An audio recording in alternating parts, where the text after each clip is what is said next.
Hello everyone. सो आज हम discuss करेंगे करूर व्यासा बैंक के Q1 के रिज़ल्ट के बारे में। एंड आई नो आप में से बहुत सारे लोगों ने इस बैंक का नाम भी नहीं सुना होगा, बट ये एक स्मॉल बैंक है। इसका मार्केट कैप अराउंड 10,000 करोड़ के आसपास है।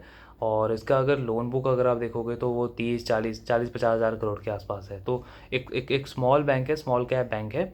बट इनकी जो परफॉर्मेंस है वो पिछले कई क्वार्टर से या कहीं कहीं कहीं 2 3 सालों से लगातार इम्प्रूव होती हुई आई है। सो स्टार्ट करते हैं हम इनके लोन बुक ग्रोथ से। सो इनकी Q1 में लोन बुक ग्रोथ अराउंड 14% की रही है। डिपॉजिट ग्रोथ भी करीब करीब 14% के आसपास की रही है। मार्जिन्स अगर हम देखते हैं करूर व्यासा बैंक के तो 4.2% के हैं। लास्ट ईयर सेम क्वार्टर में इनका ये मार्जिन 3.6% था और इस क्वार्टर में ये इम्प्रूव होकर 4.2% हो गया है।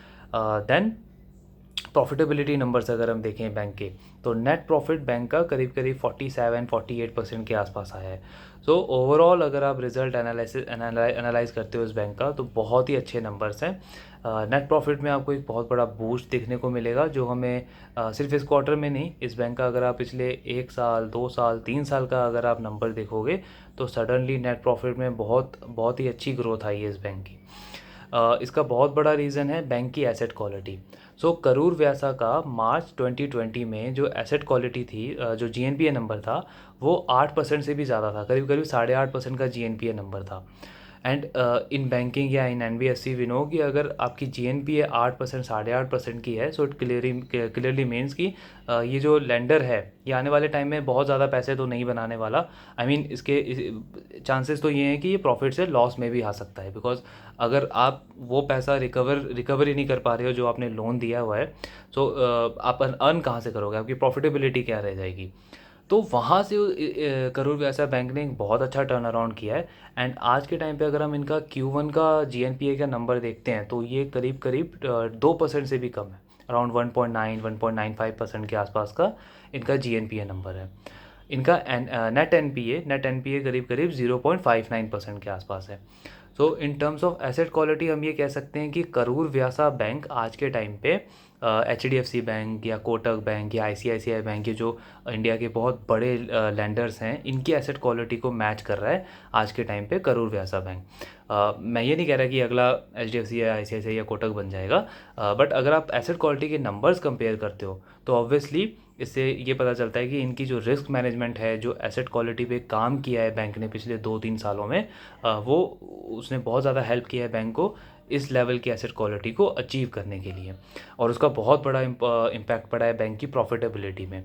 करीब करीब 50% 60% की हर क्वार्टर में बैंक ने अपनी प्रॉफिटेबिलिटी की ग्रोथ नंबर्स दिए हैं। एंड मुझे याद है करीब 2020 या 2021 में मैंने राकेश झुनझुनवाला जी का एक इंटरव्यू सुना था, जहाँ पे उन्होंने ये अनाउंस किया था कि उन्होंने इस बैंक में फ्रेश एंट्री लिया है। सो एट दैट टाइम मुझे आइडिया नहीं था कि ये बैंक का फाइनेंशियल क्या है, बैंक कैसे बिजनेस करती है, क्या पास्ट है। बट अगर मैं पिछले 1 साल से करीब इस बैंक को ट्रैक कर रहा हूँ और मैं कह सकता हूँ कि स्मॉल बैंकों में one of the most improved bank है ये, जिसकी एसेट क्वालिटी में इतनी ज़्यादा इम्प्रूवमेंट आई है। एज वेल एज ऐसा नहीं है कि लोन ग्रोथ भी नहीं दे रहे, लोन ग्रोथ भी इनकी मेंटेन है, 14 15% के आसपास की लोन ग्रोथ और डिपॉजिट ग्रोथ मेंटेन रखी है इन्होंने। तो बहुत अच्छा, हम कह सकते हैं बहुत अच्छा Q1 का नंबर भी आया है इनका। बैंक का जो आउटलुक है, जो मैंने Q4 का इनका जब एनालिसिस किया था तो बैंक का आउटलुक ये है कि आने वाले टाइम में वो 12 14% के आसपास की लोन ग्रोथ एक्सपेक्ट कर रहे हैं। एंड ये ओवर एग्रेसिव नहीं जाना चाहते हैं। इसका सबसे बड़ा रीज़न ये है कि जो NPA का इशू इस बैंक ने झेला है पिछले 3 4 सालों में, उसको ये वापस से रिपीट नहीं करना चाहते हैं। इनका कहना है कि हम 12 14% से खुश हैं। एंड इनकेस अगर हमें लगेगा कि हमारे प्रोडक्ट की डिमांड ज़्यादा है एंड हम ज़्यादा इससे ज़्यादा डिमांड कैप्चर कर सकते हैं तो हम अपनी लोन बुक ग्रोथ को और बढ़ाएंगे, बट गाइडेंस हमारी 12 से 14% की रहेगी। और जैसे इस क्वार्टर में बैंक ने 14% की ग्रोथ दी तो हम कह सकते हैं कि अपनी जो गाइडेंस है उसकी तरफ ऑन ट्रैक परफॉर्म कर रहा है ये बैंक। दूसरा, अगर जो हम एसेट क्वालिटी में इनकी इम्प्रूवमेंट दिख रहे हैं, इससे दो चीज़ें और क्लियर होती हैं। एक तो बैंक की जो कलेक्शन एफिशिएंसी है वो बहुत ज़्यादा अच्छी है एंड वो नंबर्स भी दिखाता है हमें, 99% की कलेक्शन एफिशिएंसी है। इसका मतलब कि जो लोन ये दे रहे हैं उसको रिकवर भी कर रहे हैं, या पास्ट में जो लोन NPA हो गए थे, बैड लोन हो गए थे, उसमें भी रिकवरी अपग्रेडेशन बहुत अच्छा चल रहा है।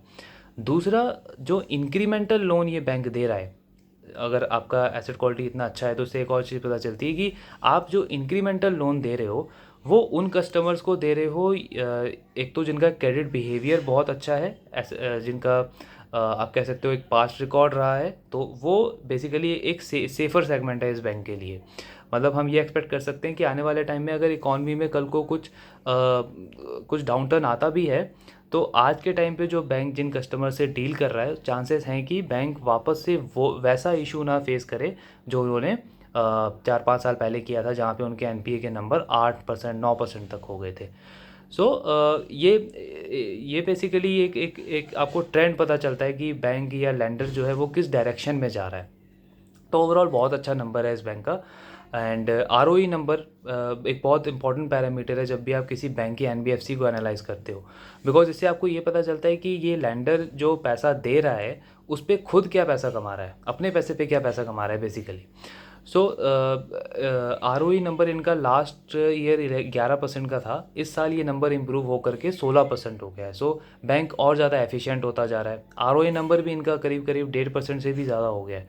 तो एंड आर ओ ए दोनों ही बहुत इंपॉर्टेंट पैरामीटर है एनबीएफसी बैंकिंग को एनालाइज करने के लिए। तो ये बेसिकली बताता है कि एक लैंडर कितना ज़्यादा एफिशिएंट है अपने पैसे को वापस रिकवर करने में, अपनी एसेट क्वालिटी को मेंटेन रखने में, कलेक्शन एफिशिएंसी को मेंटेन रखने में, एंड ओवरऑल जो लोन ग्रोथ है उसको भी मेंटेन रखने में।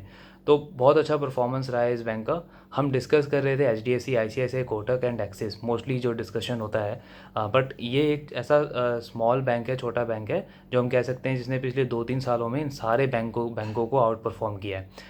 Not in terms of stock only, stock में तो ऑब्वियसली ये बैंक अराउंड 100% से भी ज़्यादा हो गया है पिछले 1 साल में, but in terms of business also, अगर आप बिज़नेस की इम्प्रूवमेंट भी देखोगे तो बहुत अच्छा इम्प्रूवमेंट रहा है, और ग्रोथ में भी इसने कंटिन्यूसली आउट परफॉर्म किया है जो बड़े बड़े बैंक्स हैं उनको। सो ये एक छोटा सा एनालिसिस था करूर व्यासा बैंक के ऊपर। आई होप आपको अच्छा लगा होगा। इन केस अगर आपको इस बैंक के रिलेटेड कोई भी डाउट है, कोई भी क्वेरी है, तो आप कमेंट बॉक्स में कमेंट करके मुझे पूछ सकते हो। Thank you very much.